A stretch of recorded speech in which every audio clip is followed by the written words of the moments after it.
عزاداران شہداء و اسیران کربلا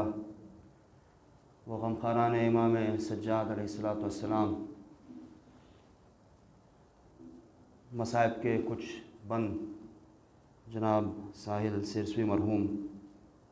کے کربلا کے حوالے سے، یہ اس وقت کی بات ہے کہ جب مولا حسین کے سر کو تن سے جدا کر دیا گیا۔ سر تن سے جدا کرنے کے بعد نوک نیزہ پہ سر بلند کیا گیا، زمین کربلا کو زلزلہ آیا،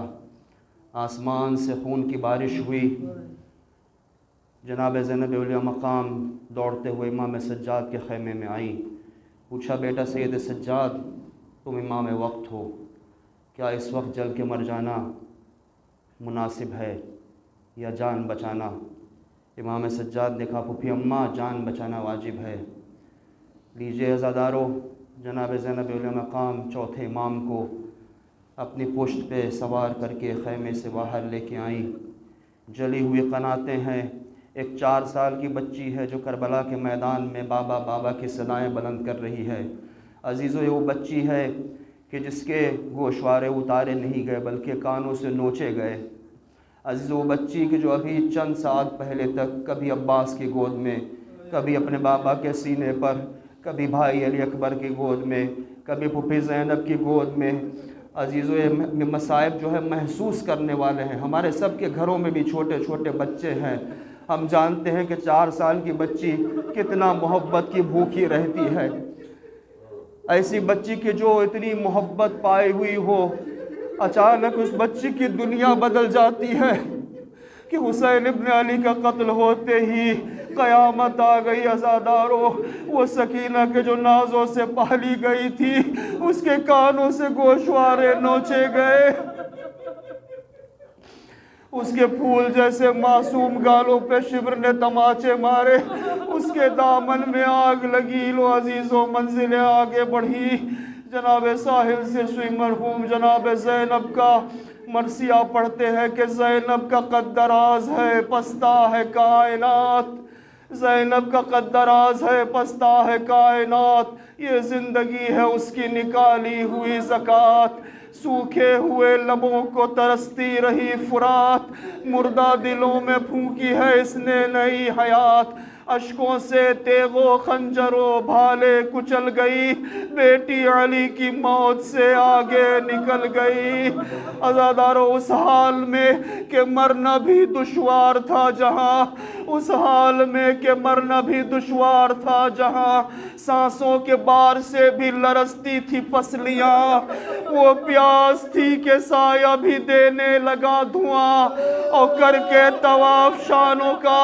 روتی تھی ریسما، مظلوم کو جہاں نہ اجازت تھی آہ کی، زینب نے نیو رکھی وہاں لا الہ کی، اور تھی دوش پر لیے ہوئے بارے پیمبری، تھامے ہوئے تھی انگلی شریعت رسول کی، کرنی پڑی کہیں تو امامت کی رہبری، اور کی بے کجاو اونٹ پر کچھ ایسی بندگی کہ بے چینیوں کے سر پہ مسلح تھا چین کا، اور زینب کو دیکھنے لگا سجدہ حسین کا۔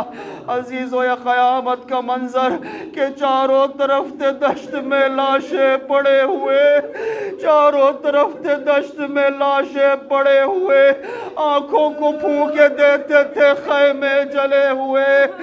چاروں طرف تھے دشت میں لاشیں پڑے ہوئے، آنکھوں کو پھونکے دیتے تھے خیمے جلے ہوئے، ہمت کو توڑتے تھے کلیجے چھدے ہوئے، ہمت کو توڑتے تھے کلیجے چھدے ہوئے، اور آگے نہ بڑھنے دیتے تھے بازو کٹے ہوئے۔ زینب بس ایک لمحے کو دم لے کے چل پڑی، سب کربلا میں چھوڑا علم لے کے چل پڑی، چاروں طرف تھے دشت میں لاشیں پڑے ہوئے، آنکھوں کو پھونکے دیتے تھے خیمے جلے ہوئے، ہمت کو توڑتے تھے کلیجے چھدے ہوئے، آگے نہ بڑھنے دیتے تھے بازو کٹے ہوئے۔ زینب بس ایک لمحے کو دم لے کے چل پڑی، سب کربلا میں چھوڑا علم لے کے چل پڑی، بولی کے دھڑکنوں کو سنبھالوں گی بعد میں، بولی کے دھڑکنوں کو سنبھالوں گی بعد میں، سر پر ردا میں اپنے بھی ڈالوں گی بعد میں، ماں جائے تیرا سوگ منا لوں گی بعد میں، ماں جائے تیرا سوگ منا لوں گی بعد میں، سجاد تیرے خواب نکالوں گی بعد میں، پہلے یزیدیت کی کلائی مروڑ دوں اور بیعت کو جو بڑھایا ہے وہ ہاتھ توڑ دوں۔ ابھی جناب زینب کوفے آتی ہے، فرماتی کیا یہ بن زیاد مجھے جانتا نہیں ہے؟ میرے بازوؤں میں لہو کس دلیر کا، کوفے میں ایسا کون ہے جس کو نہیں پتا زینب ہے میرا نام، میں ہوں بنت مرتضیٰ، اور رکھ دوں گی کوفیوں کے کلیجوں کو پھاڑ کے، جاؤں گی شام کو در کوفہ اکھاڑ کے۔ لا لعنت اللہ علی القوم الظالمین وسيعلم الذين ظلموا أي منقلب ينقلبون إنا لله وإنا إليه راجعون۔